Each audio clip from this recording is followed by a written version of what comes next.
Hello, family. Hello, everybody. Welcome back. This is Tara. Welcome back to my channel, The Prophetic RN. Y'all, I know I've been MIA, and I said on this channel, you're going to get everything.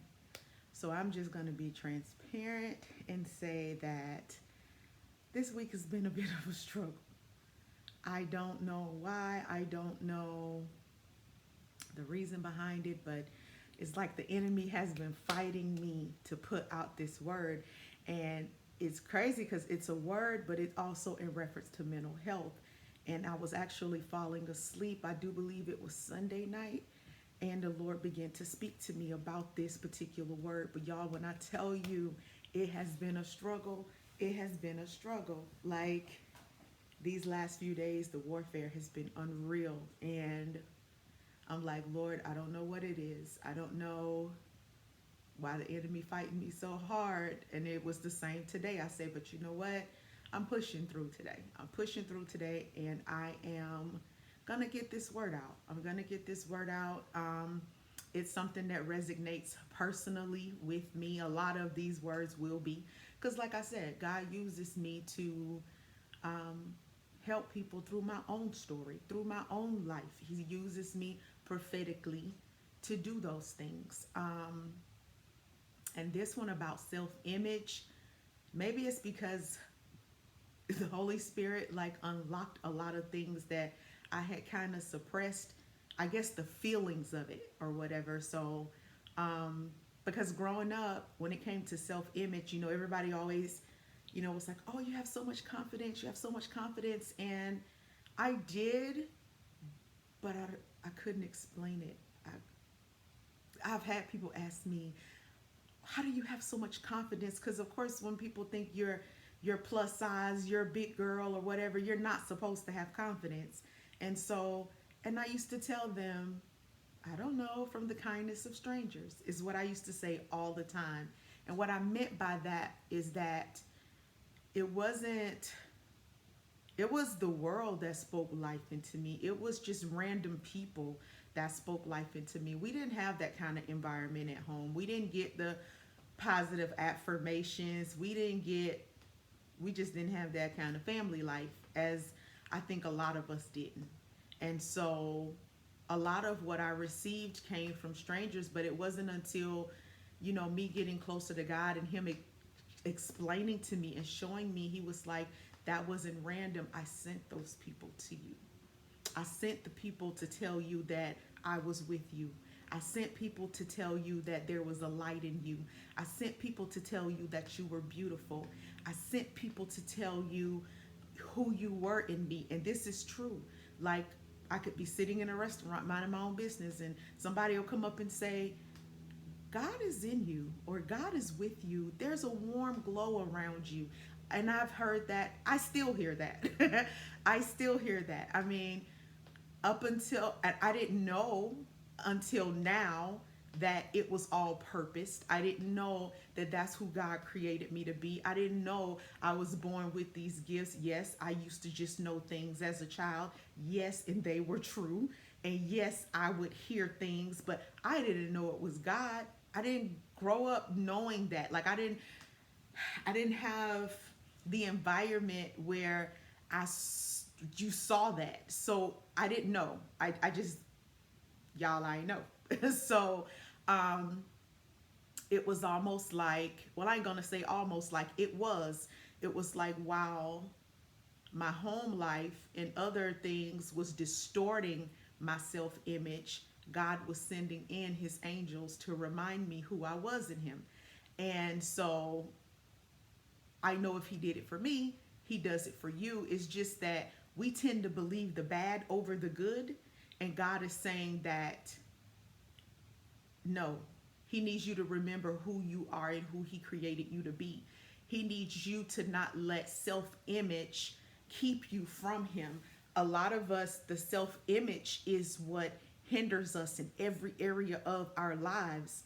And so when He said self-image to me as I was falling asleep, and I was like, what do you mean, Lord, self-image? And He said this. He said, It's the self-image of my people. And I, you know, waiting to hear more. And he said, I want you to talk to my people about their self-image and how they see themselves. He says, how can they hate what I have created?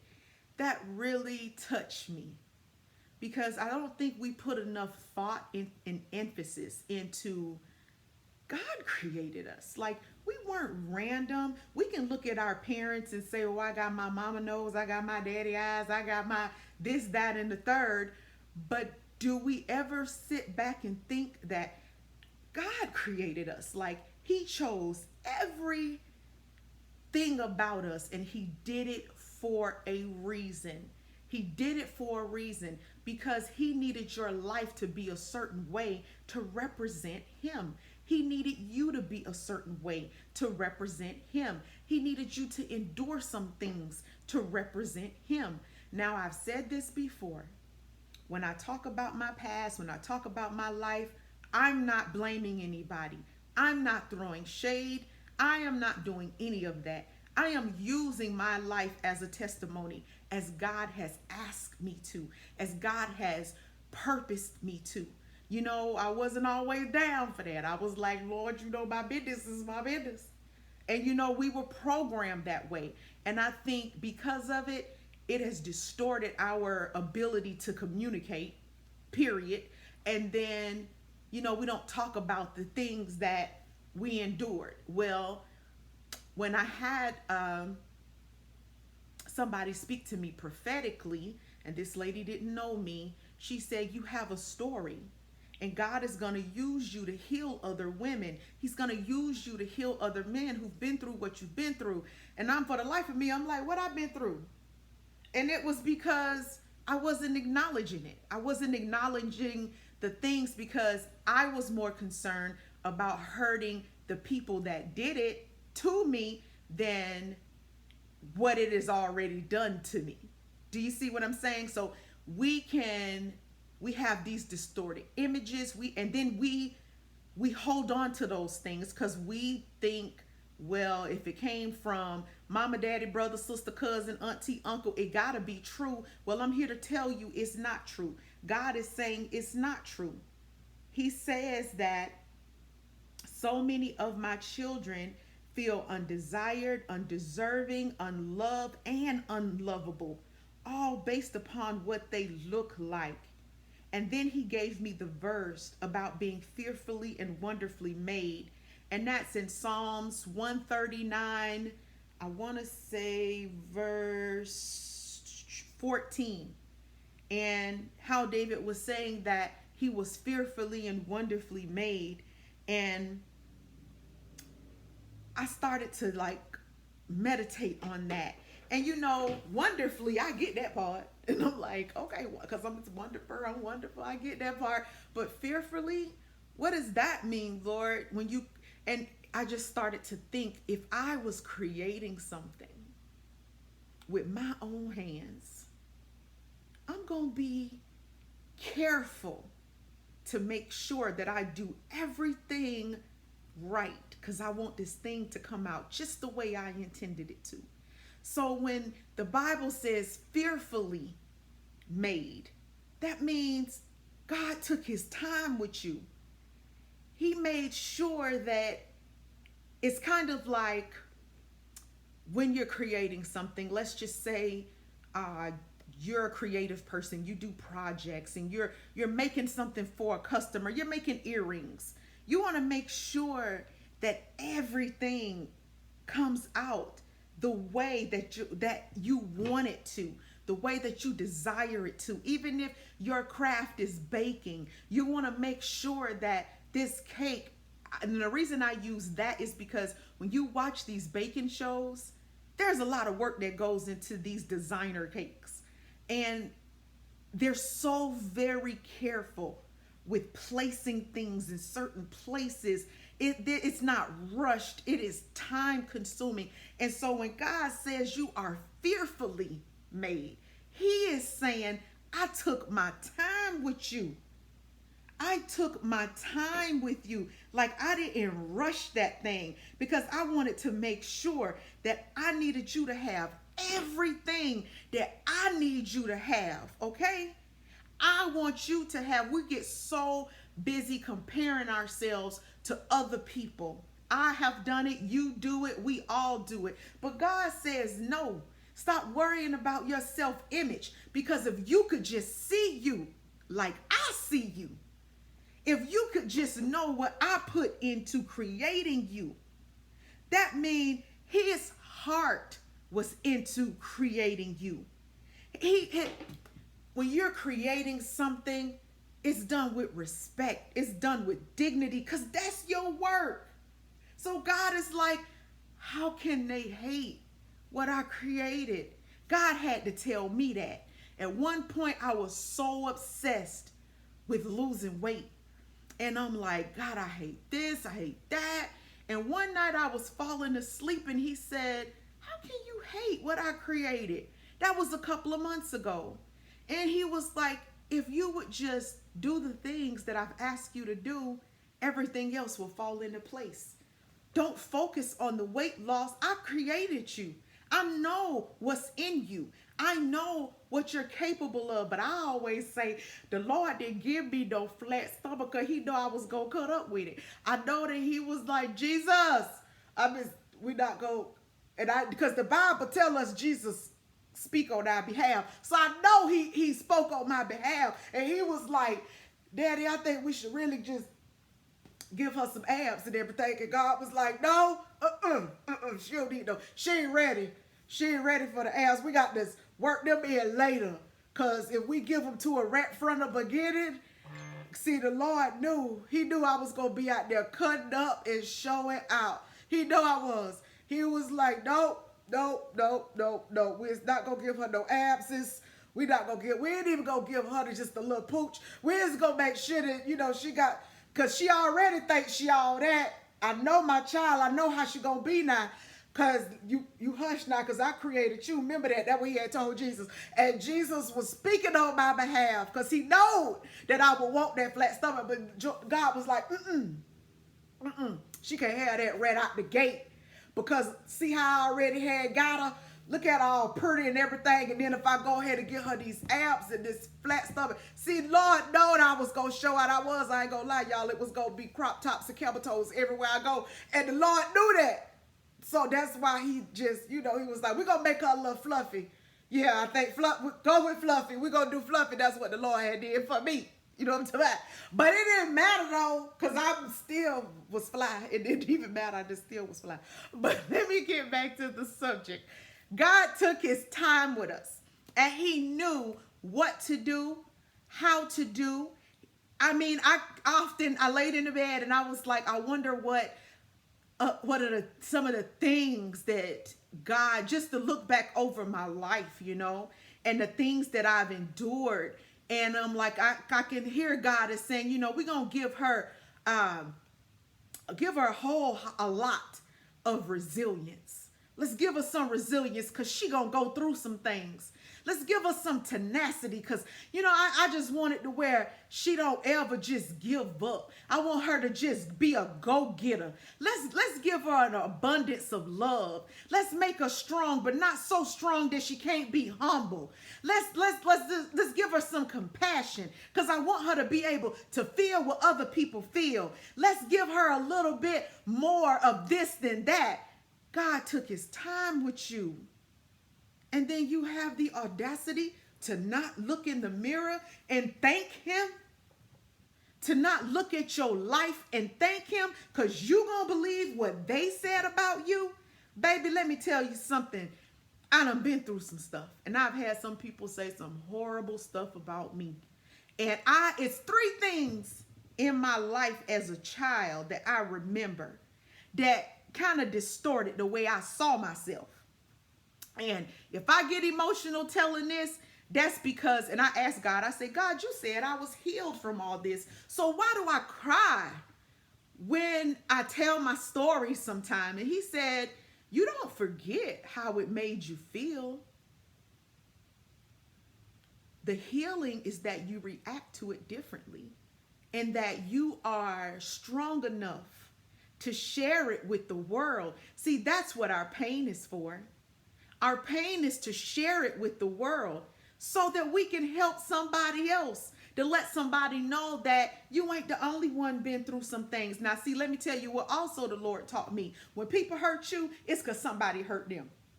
And that thing just keep going and going and going and going way back into our ancestral days. And that's why they call generational curses.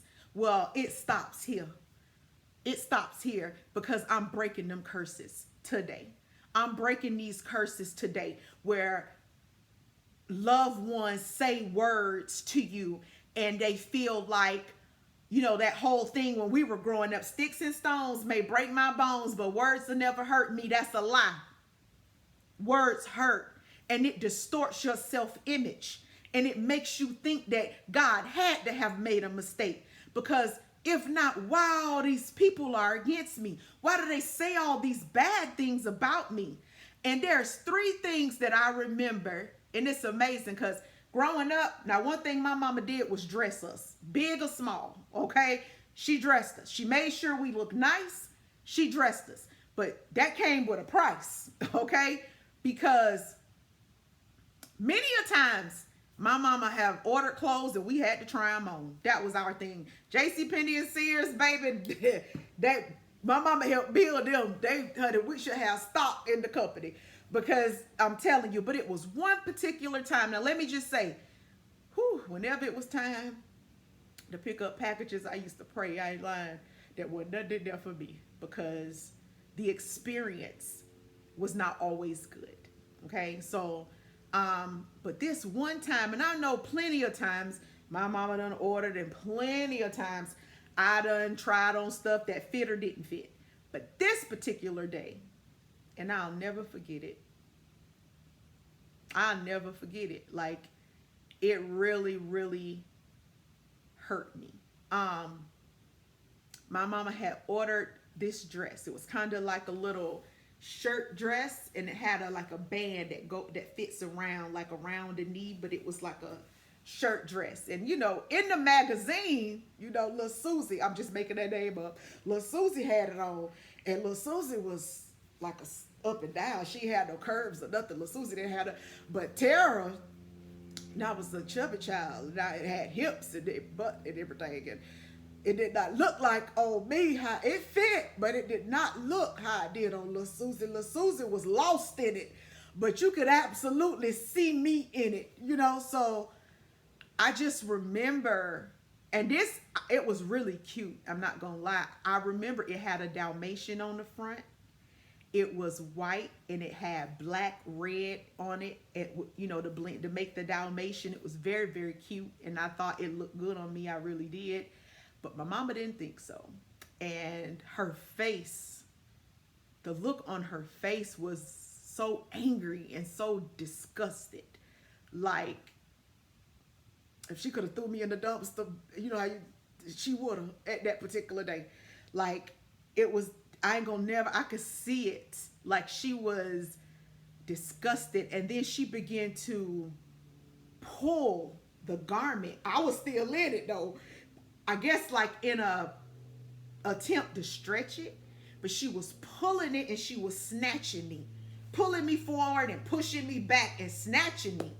And she was saying things. I don't remember everything she said, but I do remember this. She said, "This is the biggest size that JCPenney and Sears carry." Very angry she was. And she said, "If you don't lose no weight, you gonna have to wear sheets." And as a child, that devastated me, because I'm trying to figure out. I remember in my room, sitting in my room, wondering and figuring out, how can I make a sheet look nice? Like, what kind of way can I dress it up? Or maybe somebody can turn that sheet into a dress. Or how would I explain to the other kids why I wear sheets and not regular clothes? And at that moment, that distorted how I saw myself, you know? In that moment, I felt like nothing. you know, and I will always get a reminder that I'm going to be so big that I'm going to have to wear sheets. And that was, through the hands of my sister and her friends. My oldest sister, of course, my baby sister wasn't born. You know, they would follow her lead and pick on me and would often tell me that. Even though they were all overweight. Like, we all going to be wearing sheets together. But I was just the target. And so that thing bothered me. Like, I wasn't old enough to realize that my parents was bigger than me. Other people around me was bigger than me and they wore clothes. But I was a kid. I didn't know. Okay? So I really did. Like, that really distorted me. It made me feel like, and not only that, I had disappointed my mama, but the responsibility was left on me to lose the weight. And I was a kid and I didn't know how, so it's like, what do I do? Another time was, and that's why I say words hurt, in our family, I'm not going to lie. We called each other all kind of names. Why? Because it was done to us. We thought it was normal. And y'all don't know how old I was when I realized that it wasn't. Y'all, I think I was in my 30s. I hate to say that. That's embarrassing. But I was in my 30s when I realized that it was toxic. And it was my ex-husband. When he would be around me and my sister and we'd be calling each other names. And he asked me one day, why do y'all do that? And I'm like, what? And he was like, why do y'all talk about each other like that? And I said, oh, we just be joking. He was like, that ain't no joke. And then when his son came around and it bothered him, it really made me realize that that was a trait that we picked up because it was done to us. And it taught me to stop doing that. We don't do it like that anymore. And I'm grateful for that because it was really, really toxic. But we only did it because it was done to us. And the other thing I can remember that really distorted how I saw myself was, it ain't no secret in my family. Well, I ain't gonna say that because my family is notorious for just dismissing things. But my sister, my oldest sister, our relationship has not been the best, especially when we were young. I was not her favorite person. And I don't think it had anything to do with me personally. I think it had a lot to do with the dynamics of our family. My dad was not her dad or my two oldest siblings. And so I don't know. I don't know the dynamics of that. I wasn't born yet. I just know that they have their own issues there. But me being my parents' firstborn, she hated me from the womb. Okay, so, and actually that has been prophesied to me. It's been, and I don't hold it against her because like I said, somebody somewhere dropped the ball because if she had these insecurities, somebody should have spoke life into her. Somebody should have told her me being present did not diminish her. But apparently that didn't happen. So I spent my life being tortured by her in every aspect of the word. Okay. Directly and indirectly. And I just remember wanting to know why she hated me so much. And one day she left her diary out and I was a little girl but I was intelligent and I could read and I picked it up and I read it and I regretted doing that because I think I would have much rather gone through life not really knowing that she hated me, but it's something about when you see it on black and white. It's something about when you read the words that your sibling, y'all share the same mama, birthed from the same birth canal, hate you. And she referred to me and my brother as pigs. And on top of everything else that we had endured in our house, I think me and my brother, when it came to weight, we caught the brunt. And when I say my brother, I mean Squirt. He passed away at 18. And so we caught the brunt of the mistreatment. We were heavier than my other siblings. And so we caught the brunt of most of the mistreatment when it came to weight. So, You know, we got the, excuse my language, we are the ones who got the fat asses and all this kind of stuff. So we're the ones who got the torturous weigh-ins every weekend, cursed out, the whole nine, laxatives, all kinds of stuff. We just, it was enough to make me want to bury myself alive. I ain't gonna lie. Like, but that, when somebody calls you that, and I'm not gonna get into all that, but it really distorted my view of myself. I'm like, wow, all the things, you know. And now when I tell you, when I read that, I was a little girl. I was in elementary school. So that was really, to know she felt that way about me was hard.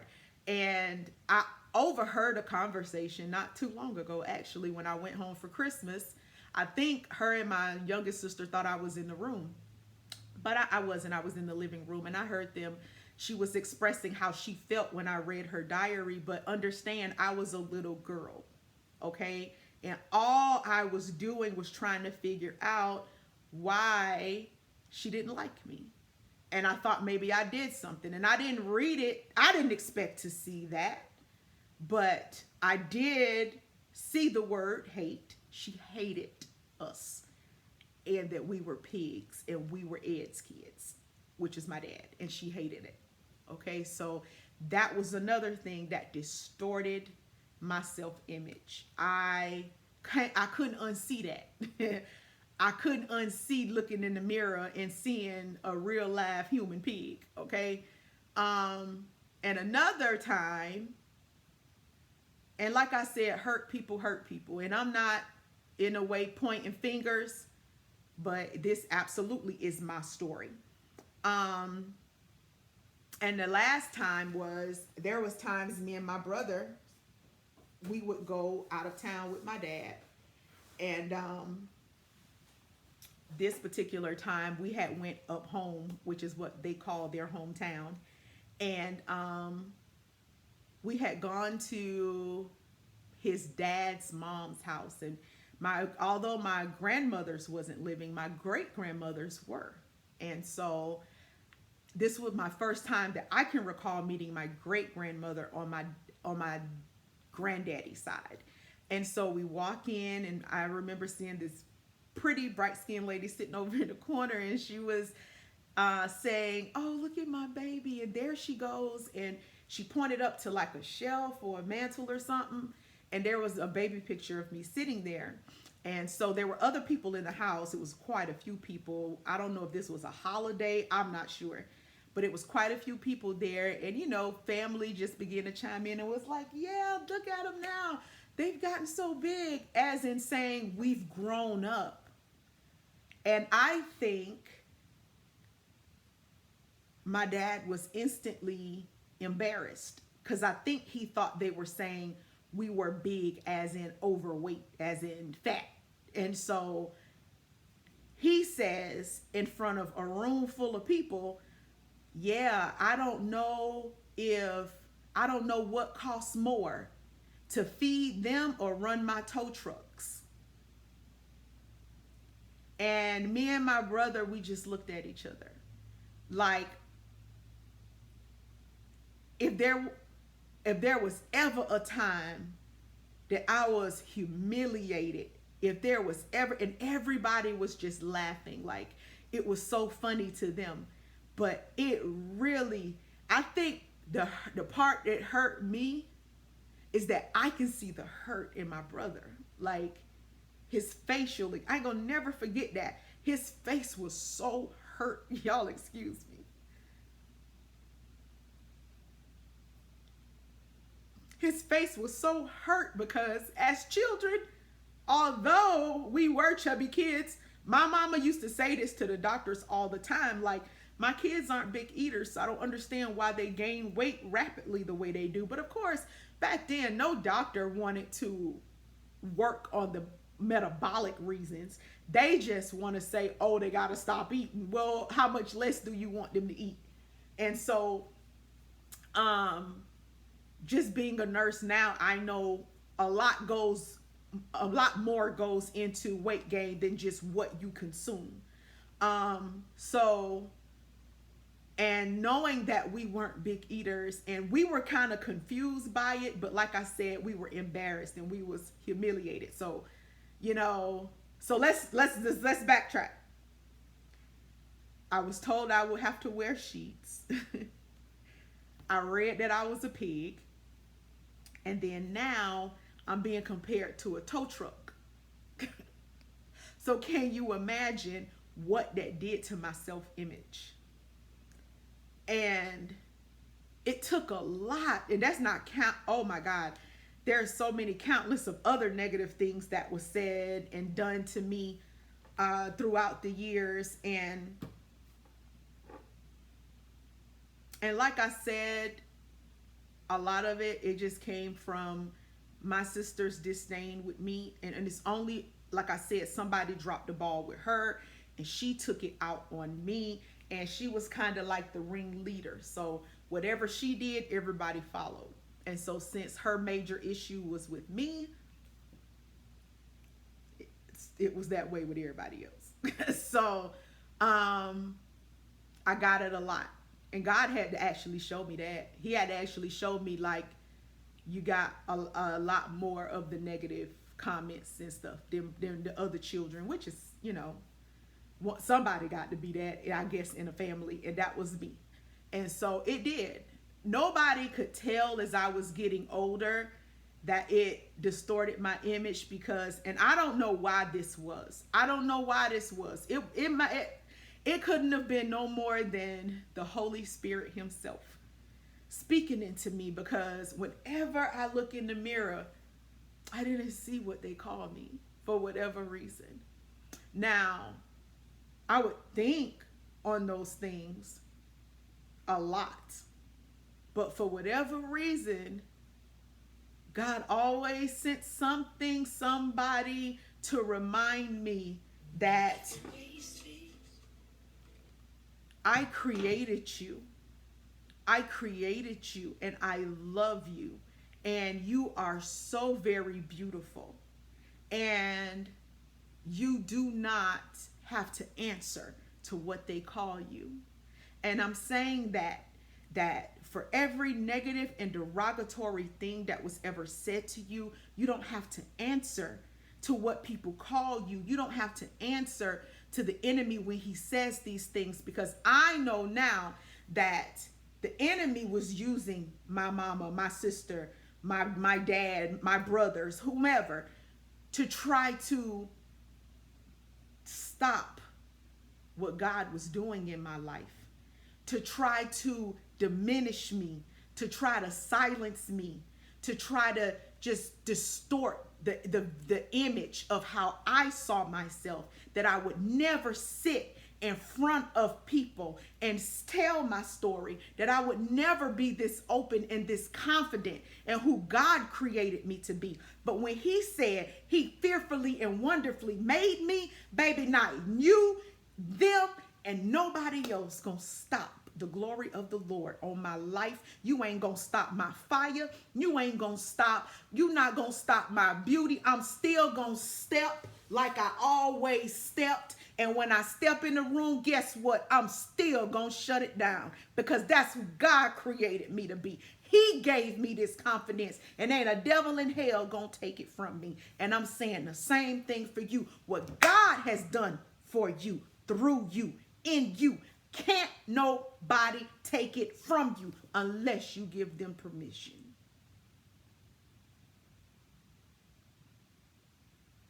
Stop dismissing your greatness. Stop calling yourself ugly. Stop calling yourself fat. Stop calling yourself skinny. Stop calling yourself flat butt, big stomach, big nose, big lips, big whatever it is. God took his time with you. How you gonna tell him you ain't right? How you gonna mess up what he created? How? How you gonna tell God he was wrong? How you gonna tell God he made a mistake?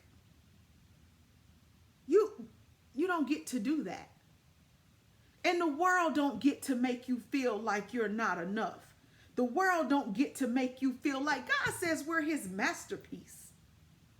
Especially when we accept Christ as our Lord and Savior. So who is any human being to tell you who you are not?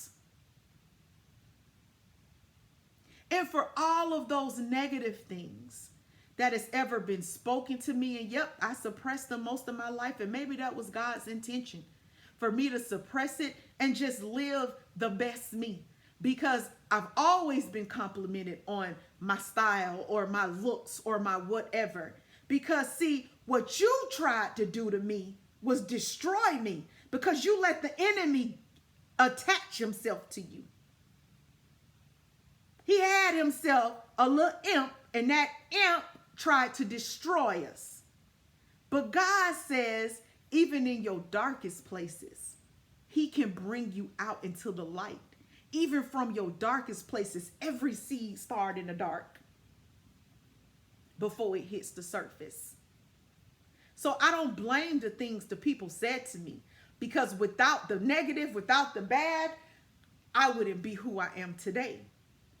The adversities is what makes us who we are, but we can't let the adversities determine who we are and how we see ourselves. You have to know you're beautiful. You have to know you're worthy.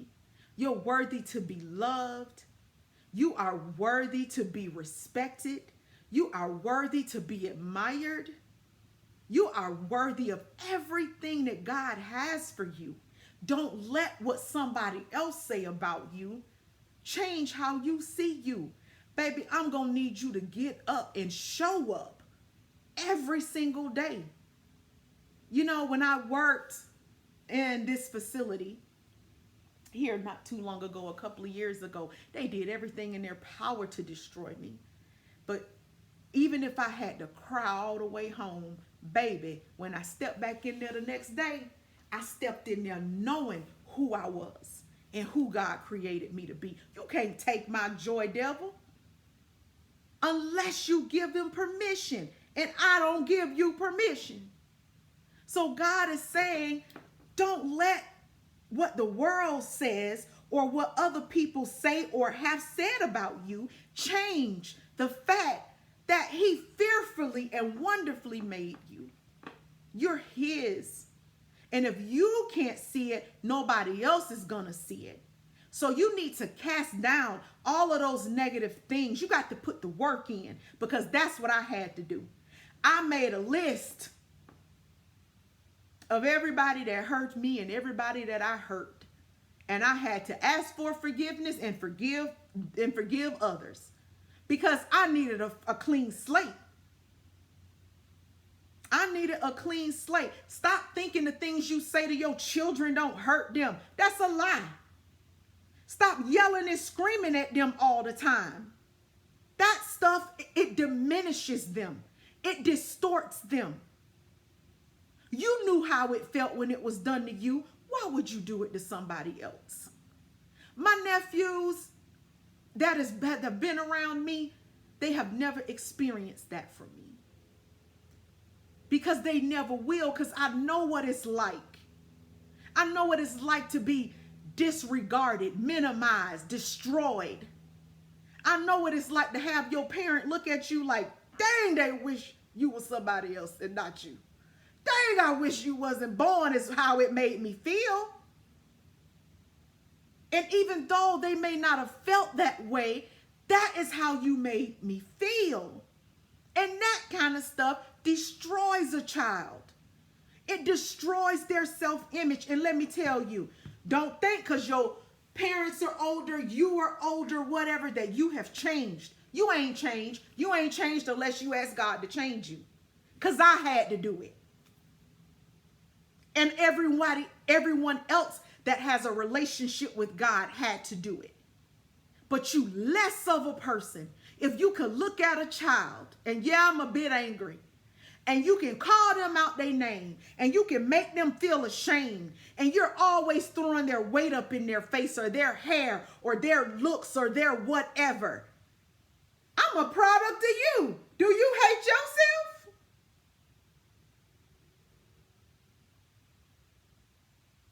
Things have to change. Things have to change. As adults, we have to change ourselves. But please, I beg of you, don't do to your kids, other people's kids, what has been done to you. Don't do that, because you know it has destroyed you on the inside. You may not believe it. You may not own it. You can't even live your true purpose because you don't know who you are. Because so many people have said so many negative things to you and about you. Mentally, that destroys a person. You know, for years, I always thought that it was my dad's anger and his wrath is what caused me to get to the point that I wanted to kill myself. But no, that was just one of the things. God had to show me that I was abused a lot more on the other end of my family than I ever was by him. It was a combination of it all. So much so that I couldn't believe, and I don't know if I've ever said this, I couldn't believe that any of them ever showed up to the hospital for me. The nurse was looking at me like I was crazy because I was looking at her like she had me mixed up with somebody else. And she was looking at me like, you really don't think nobody loved you for real? I don't. I really didn't. Just being honest. You have to be mindful of the things you say and take accountability. Nobody wants to take accountability. Oh, I don't mean it. It hurts. Stop calling your children stupid and dumb and crazy. Stop judging them off of what they look like, what you think they should be capable of and what they're not. You're distorting their image and you are destroying their self-esteem and you're creating their mental health issues. You, mama, daddy, brother, sister, cousin, aunties, uncles, you doing it. Friends.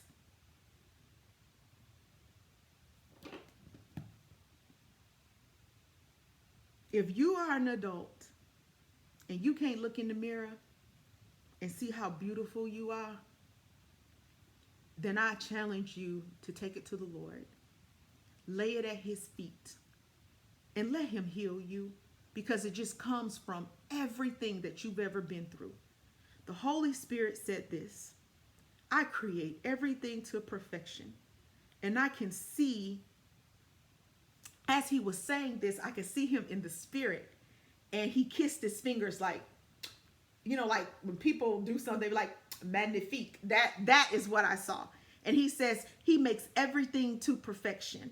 He said, daughter, tell them society, family, people, and I could see that in bold capital letters, does not get to determine their worth by their appearance. Tell them stop harming their bodies to look like everybody else. Tell them they are so beautiful.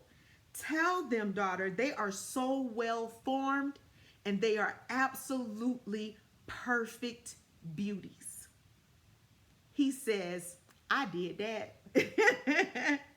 And when he said it, I could see in the spirit him blush when he said, I did that. And he said, and I know I did a good job. So if God is saying to you that you are fearfully and wonderfully made, that I created you out of love, I gave you just what I felt like you needed, who are you to say you're anything less than what I say you are? You are his masterpiece. You ain't got the answer to the things that people have called you, done to you. I thank God every day that I am who I am, because the enemy tried to take me out of here a long time ago. And it started with the people that I love the most. So just because it's your family, it don't make it true, because the enemy could use anybody. And I don't blame them. I just know that the devil is real. And he does not want us to live out our purpose. I pray that this message reach who it needs to reach. I pray that when you get this word, that you will see you don't have to answer to what people say and who they call you. You can look at yourself and know that you are so very beautiful. And God loves you so much that he uses people like me and other people with spiritual gifts to tell you that stop hating what he has done. Stop hating on yourself. Stop being your worst critic. He loves you. He loves everything about you. And people love to call themselves perfectly imperfect. No, you are perfect, beautiful, astonishing, stunning. Stop focusing on your flaws, of what you consider to be flaws, and know that you are fearfully and wonderfully made. God calls you his masterpiece, and that's exactly who you are. I love you guys, and I will be back with another word very, very soon. Y'all have a blessed day.